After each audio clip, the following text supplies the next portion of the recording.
So, hello, I'm Lofi and I make stuff.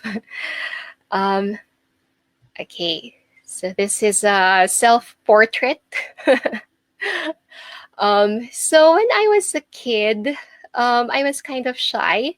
So, I mostly kept to myself and then I just did things by myself. So, that included reading a lot of books and stories. So, I was really fascinated by stories and kasi diba if you want to teach the value of, let's say, honesty to a kid, so instead of saying, wag kang magsinungaling, masama yun, you can say, like once upon a time there was a boy who looked after some sheep, diba? Yung story ng the boy who cried wolf. So in that way, parang it's much more impactful and memorable than if you just said, wag kang magsinungaling kasi masama yun. So parang that amazed me na ganun yung impact ng stories. So I thought that I could use stories to express myself and my ideas more effectively. So storytelling was like my tool in breaking out of my shell. So what I did was when I was in elementary school, so I'd gather my friends during recess. I think I had a total of two friends, a grand total of two friends. And I would tell them made up stories, like while we were sitting in our favorite tree at the backyard of the school. And then, ayun, I realized that I could also tell stories in other ways. Kasi kapag yung kinakwento lang verbally, so once na nasabi mo na siya, wala na. Wala pang mga ano noon voice recorder or smartphone na pang video. So I wanted something more permanent. So that's when I went on to drawing and writing also and making picture books. Also using paper and clay to make stuff, and also music, writing music and songs. So basically for me, art is a way of telling stories. And I explored as many channels as I could. But these days, I mostly make digital art and also felt craft like this. Okay, so let me share also what is my definition of art. Okay, so what is art to me in parentheses? Because this is not like a legit or definitive definition of the word. So ito lang yung how I view art. Alam niyo ba yung Meyer and RC, yung KonMari method? It's like Ako hindi. Si RC, oo daw. ayun. So parang it's a way of tidying up, cleaning up your home. Ganon. And may concept siya of spark joy. Ayun. So sabi niya kung may gamit ka, yan, kunwari brush, hahawakan mo siya, and then titignan mo kung you felt a spark of joy when you held that item. So if it did not spark joy in you, so then you can just, give it away or throw it away. So yun yung concept nung KonMari of spark joy. So naisip ko din na siya, parang sa art, it could also spark, pero not only joy, kasi it could also spark sadness or even outrage, ganon, spark amazement, and all sorts of different emotional responses. This is part ng art when we look at it. So also there's, I think, a misconception that art has to always look pretty and beautiful. Kaya yung sabi ni Sir Georgette kanina na may mga parang na-intimidate na sinasabi nila, hindi naman ako magaling, wala naman akong skills, so how can I diba, parang make art, something that could be considered art. But actually, hindi rin, siya eh. Like I said, it's anything that could evoke some sort of emotional response from people. So it doesn't matter nga yung iyong skill level or lack thereof. Ayan. So art sparks, insert emotion here. And also, So art for me is a way to gain insight and perspective. Kasi through art, we are able to gain access to parang a world or a time that we ordinarily wouldn't have access to. So one of my favorite works of art, ayun, nahuli yung perspective. Okay, one of my favorite works of art is The Persistence of Memory by Salvador Dali. So pinapakita doon parang mga melting clocks. Very soft na itsura ng clocks. They're like draped over something. They look like they're melting. Yan. So this is my attempt on the melting clock. Nagmukhang peanut. Sorry. But yung artwork kasi na ito, like when I look at it, parang it challenges my concept of time as being something that's solid, ganon, or something that's parang very linear, ganon. So, but here, parang na-challenge na yung notion mo of what time really is. Ayan.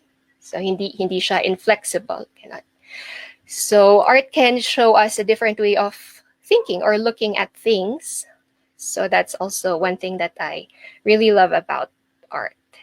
Okay. And also, so art is about self-expression. Yeah.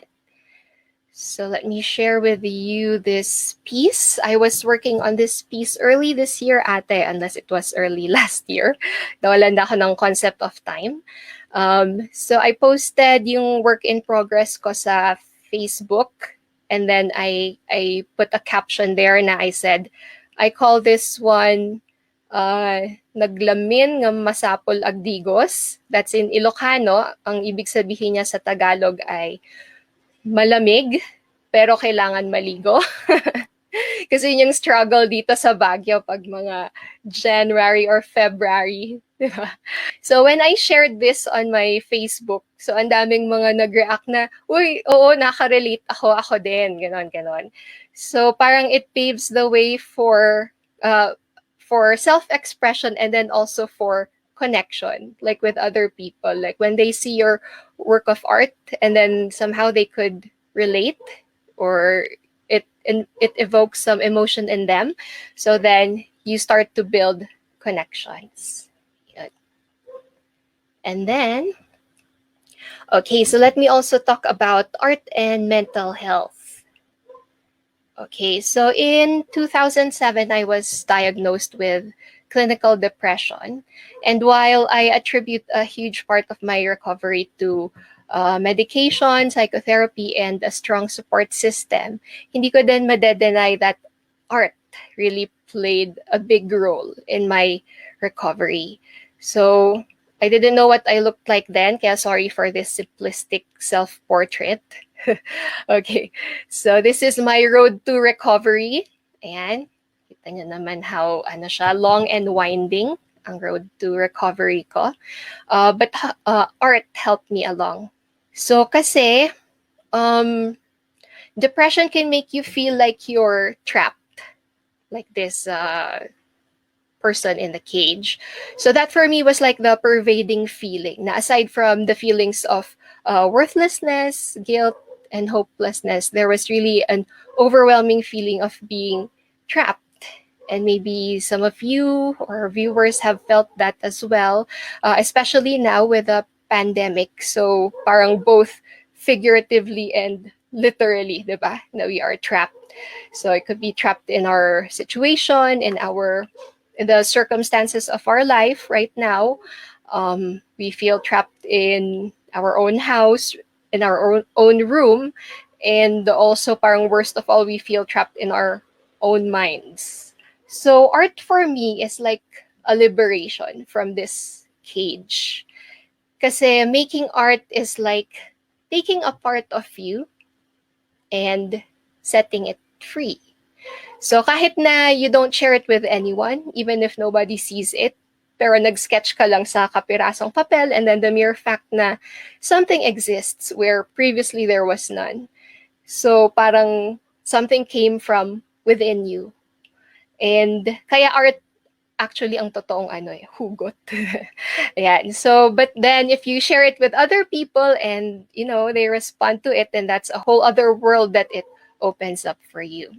Okay. So in my case, I, when I was on my road to recovery, when I was taking medication and psychotherapy, at the same time, I was writing a lot. I was trying to write essays and also a kind of uh, novel, a high fantasy novel. And then I listened to music. I played instruments, and then I also started using Photoshop. I think at this time, just making some simple um, designs, ganon. But that really helped me na-express ko yung mga thoughts and emotions ko through art. So I can say that art can heal. All right. And how do I use naman art in advocacy? Or why should we use art in advocacy? So actually, art is a really powerful tool.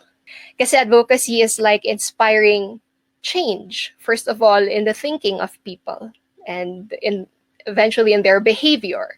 And then palaki ng palaki, a change in society, in the social infrastructures of society. So, but we start with changing minds. So this can be done by appealing to people's intellect. So for example, magpapa-webinar tayo, we'll give them the facts about a particular issue like mental health. So of course, that's very effective. But also, one of the best ways to do this is through the arts, because through the arts, we can touch people on an emotional level. So like when you show them something that they can relate to, or something that speaks to them, to their heart of hearts, and that will stick with them. So that is really profound and enduring. Oh, here is pala the spheres of arts advocacy. So we have here art, and then mental health and other social issues na we want to advocate for, and then the community. So actually, itong tatlo na ito ay pwede nating pagsama-samahin. In the middle of it, doon natin magagawa yung art as a way to change minds and to involve people in our community. Okay. So yun nga, isa sa aking advocacies ay mental health, having been, being a warrior myself. So I know what it's like. So I don't want anyone else to go through what I went through.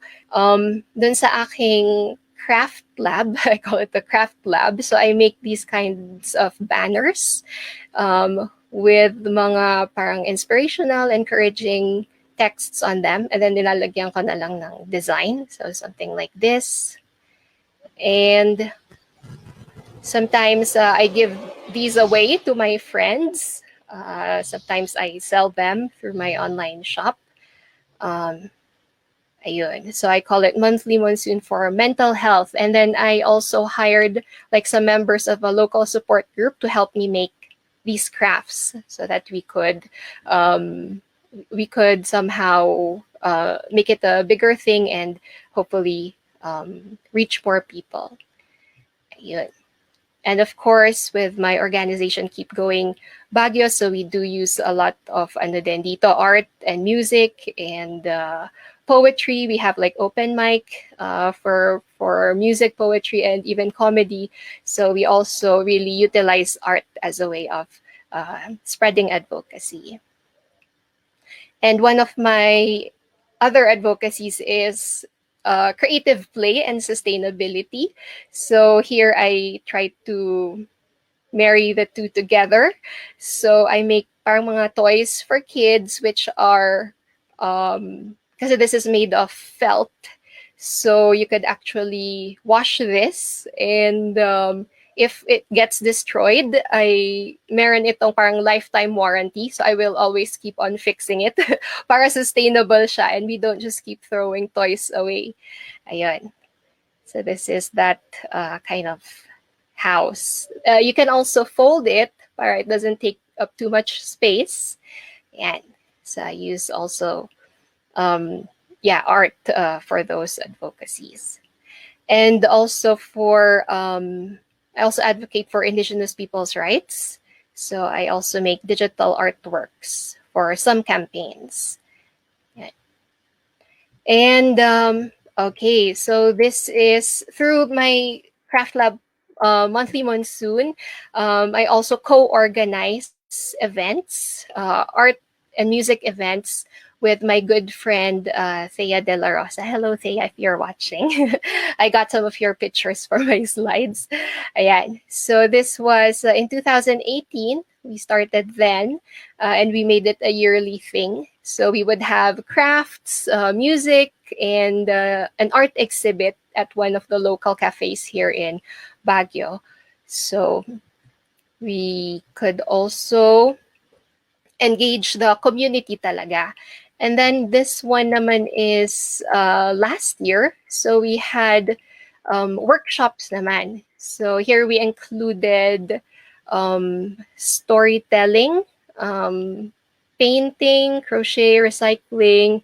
The other workshops included photography, songwriting, ano pa, organic gardening, ganon. So, yung theme naman namin dito is parang healing, ganon. So, heal thy mind, heal thy land, heal thy soul. So, relate din namin siya to arts and mental health as well. Ayun. So this was after the workshop. We had like a kind of a concert also the night after. Yeah. And yes, we also featured mga felt and the handicrafts of local artisans as well as their uh, paintings and photography. Okay. Tada! Sinama ko talaga to, Myra. Okay. So one of our highlights, spoken word poetry by Myra. Yeah. So thank you, Myra. And ayun. So this shows that art brings people together, that we could use art um, to heal the community as well and to build stronger relationships with each other, stronger bonds, stronger friendships. And through this, if we can come together, we could also create social change. So art can also do that. So it brings us together, and through the collective efforts and power of our community, we can create social change. Ayun. So I can say with all honesty that for me, art is life. So I cannot imagine another kind of life for me if not art. So that's it. Thank you so much.